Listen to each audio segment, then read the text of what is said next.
Oh, you want free French fries? No, we can do. You have to buy something. No, we don't have money. Let's just get. We get some French fries. We got the app. No, but you have to buy something. Oh, that's 85 though. I gotta find this. I'll be back. That was a 77. That was an 85. You need an 81. You sure it's 81? That was a 77. That was 85. Look at your phone How again. could that be though? I don't know. If that's 85, how could it be?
So I graduated high school from the same writer.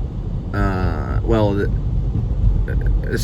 graduated high school from the writer that wrote Hell or High Water. His name is Taylor Sheridan. He graduated from R.L. Pascal High School.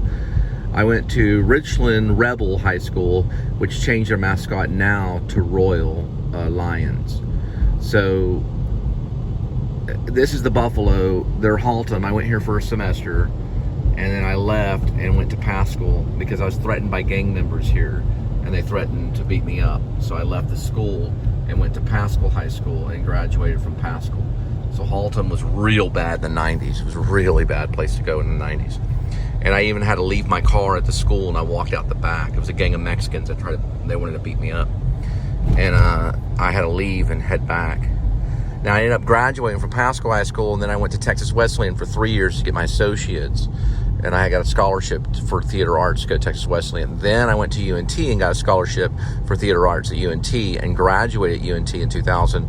Then left for Hollywood, lived in Hollywood for about a year, did some background work, and then I got accepted to the Actors Studio in New York, which is the Actors Studio Drama School from the New School University, where Sean Baker, the filmmaker, went, and also Bradley Cooper, the actor, and a few other famous people. Porna Jagathna, she's like a famous actress too, and a bunch of other famous actors went there too. And that was in New York City, the New School University Actors Studio Drama School. The dean was James Lipton. So then I came back, went to UTA to study teaching, pedagogy, so to learn how to be a teacher.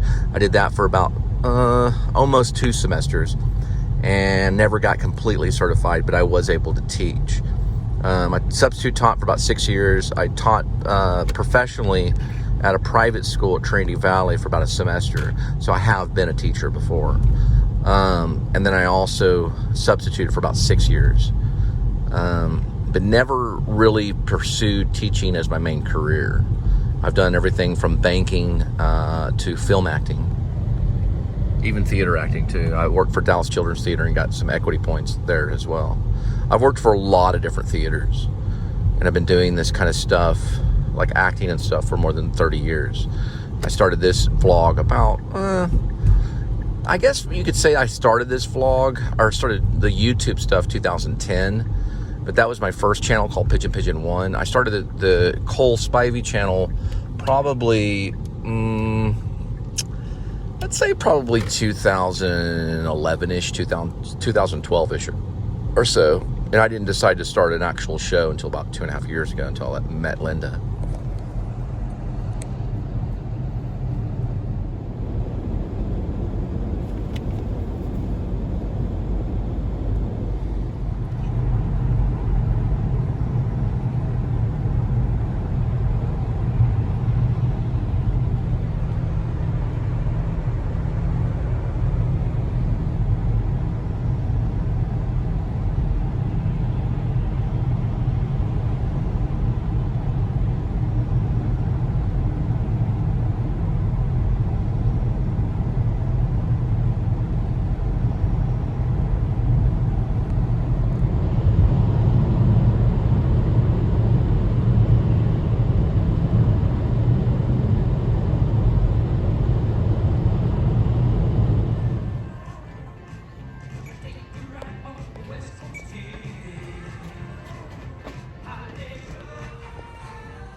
service to Zone R.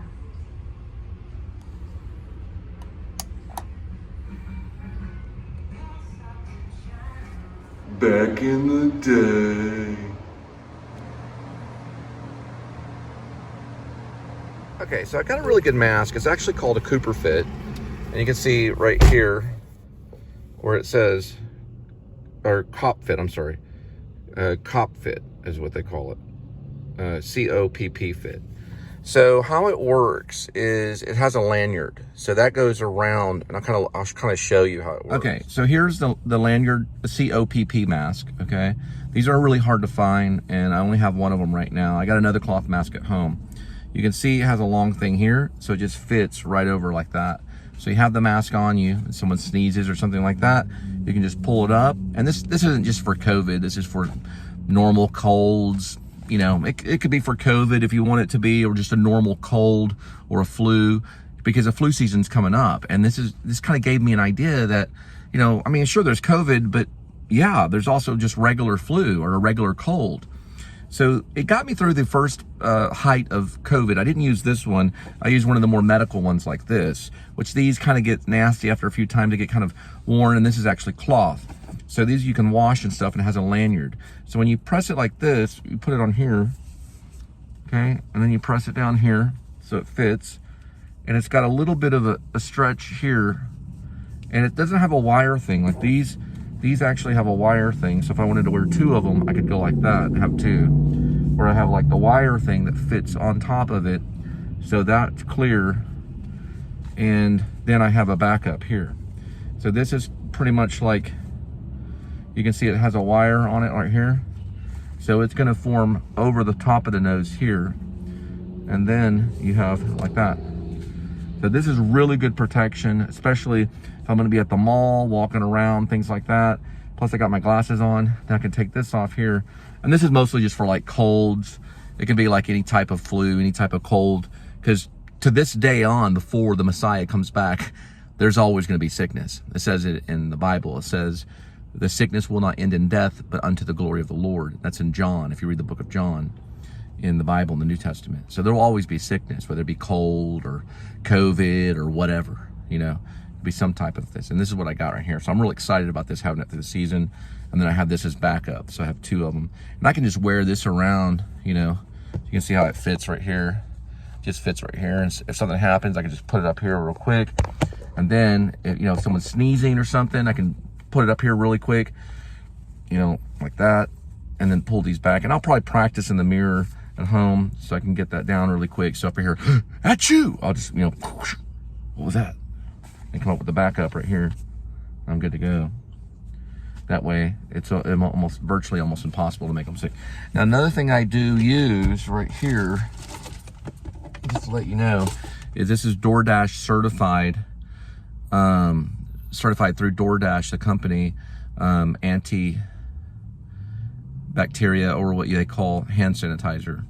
So it's a little more powerful than the average stuff because it's made by DoorDash. DoorDash makes one of the best ones, and I get this personally from DoorDash. So it comes in from DoorDash, from all the DoorDash workers and stuff. It's real powerful stuff. You put it on your hands here. Some of the stuff I've even used with my hands, even makes my hands kind of sting a little bit. But this is really good to put on your hands.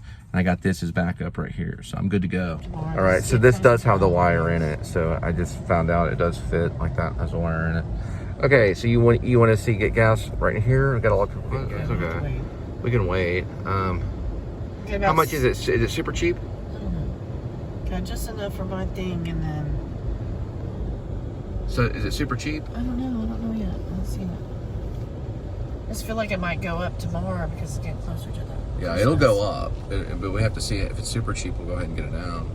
We got a lot of people in line, so they're predicting it. I say go ahead and get it now. If it's super cheap. We'll just park behind this. Well, that's fine. It's fine. I'll get a little bit, and you just get them. You just get them later. Are you on the right side or left side? That's fine. I'll just. It's Where's fine. your gas tank? Right Okay, side, hang on. side? I'll get something. I'll tell you in a minute.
quick. They're really good. Yeah. 3.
Now, this is the basket. Oh, that basket's been there forever. It's just a homeless person's basket. Hi, kitty. How are you? We missed you. Hello. Can't see. Sorry, you've been gone all day long. But we did miss you. Cold. Hey, baby. All right, so I'm really certain about a lot of this stuff because I'm an Oscar nut. It's kind of the Super Bowl for me. So I'll tell you my predictions, get some light here.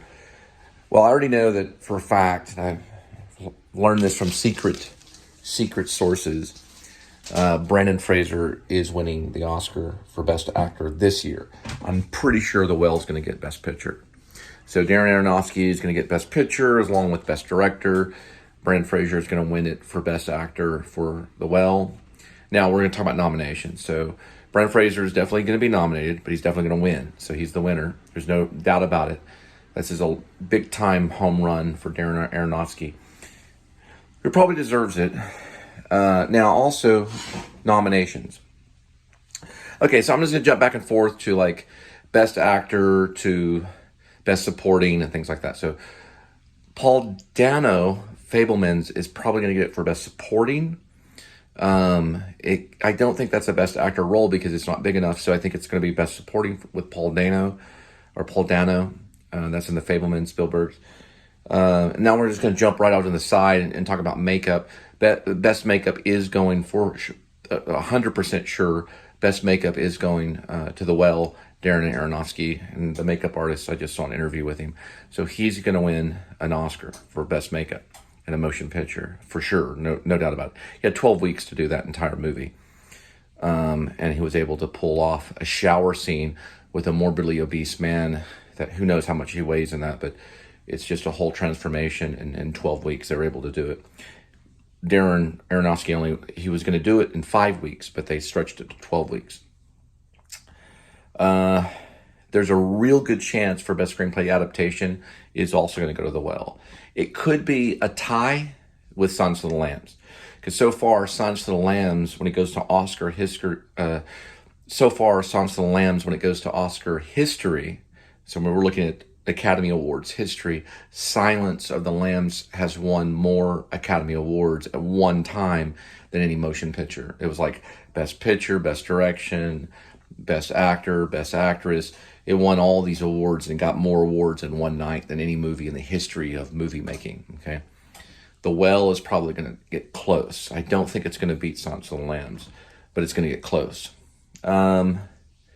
It is going to get makeup. It is going to get Best Picture. It is going to get Best Direction, and it will get Best Actor. So I'm pretty sure it's going to be a big sweep of The Whale. The Whale's just going to, just like Jonah and the Whale, it's just going to eat up all the Oscars.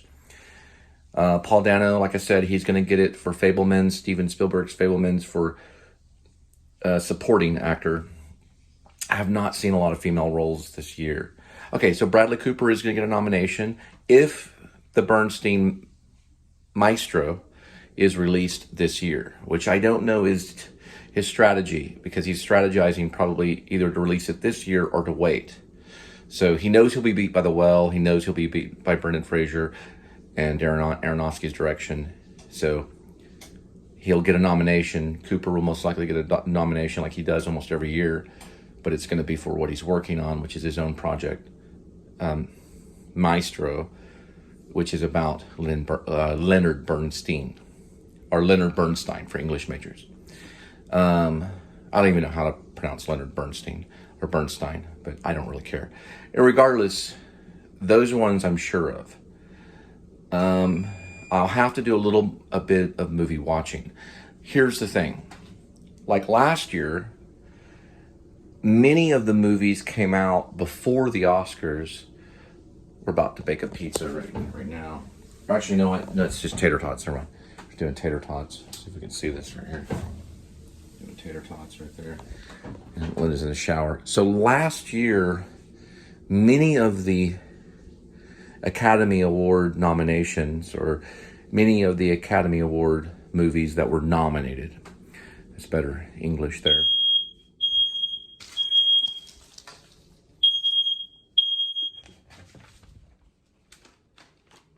Okay, I must have said the wrong thing.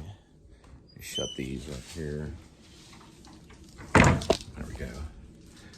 So many of the Academy Award nominated movies were not in Redbox quick enough for me to watch.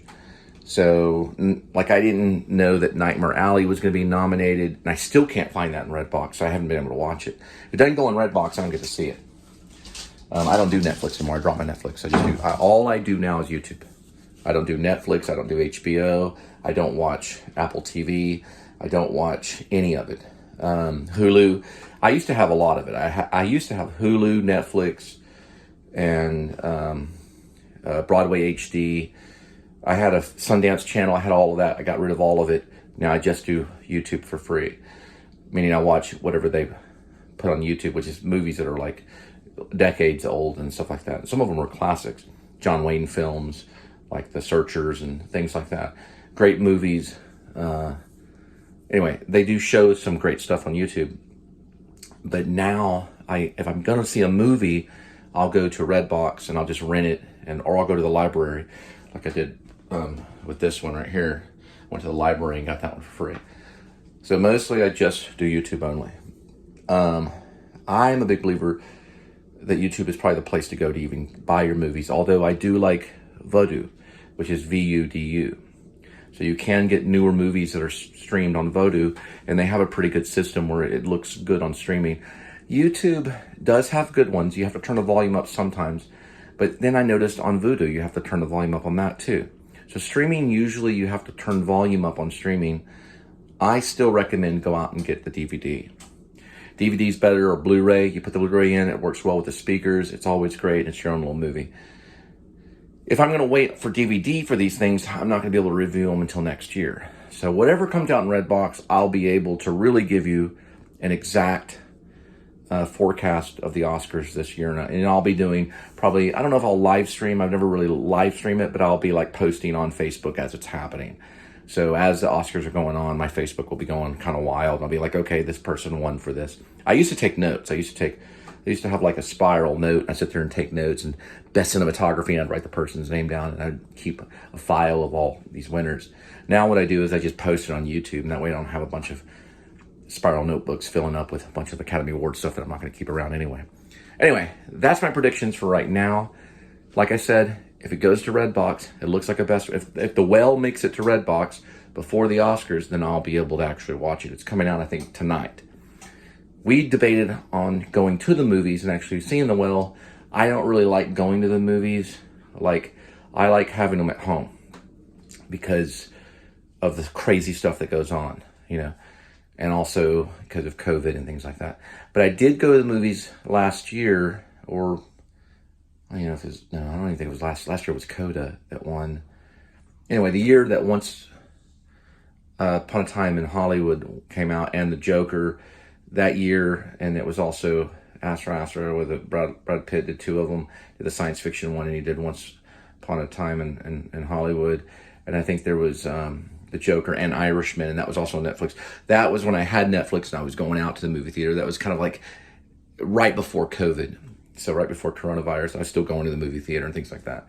So most likely I'll wait for Redbox. If it's going to be in Redbox, then we will be able to get better movie reviews and stuff like that. If not, then we'll have to wait. But I can still watch the trailers and get a lot of information from interviews on YouTube. So I can still do predictions on that too. And trailers do tell a lot. Like I immediately knew right when I turned on the well, like within a second and a half of seeing the performance, probably like right in a second, I knew immediately he was a winner. Like that quick. I'm pretty good at it. Although sometimes I miss it. But we'll find out. Stay tuned. Oh. Are you watching me vlog? Are you watching me do that? Were you he's like looking at me like this right here. Are you watching you YouTuber? YouTuber. YouTuber. Anyway. In that way, I was close to the role. It's the most meaningful role that I had played up until that time. Even though, and now Opening Night, which we just played. What were you saying? Nothing. Oh, is Kitty in here? Sure. I She's thought in you the were saying shower. something. I was talking to myself. Oh, what were you talking about? Okay, so my friend Michael wasn't at work today. Who's that? The one that shares his food with me. Oh. But see, if he had been around, he wouldn't let those he's new too, he wouldn't let those mean ladies pick on me. Oh, I see. When I entered marriage with John, I brought with me all the values that were traditional at that time, and I have a great deal of sympathy for women who throw themselves on the rocks of domesticity, or anything really, but especially that they try so hard to be perfect, and of course that's impossible for anyone. Actress, housewife, scientist, no matter what it is, it's a truly imperfect thing. In fact, it's presumptuous to try to be perfect, and yet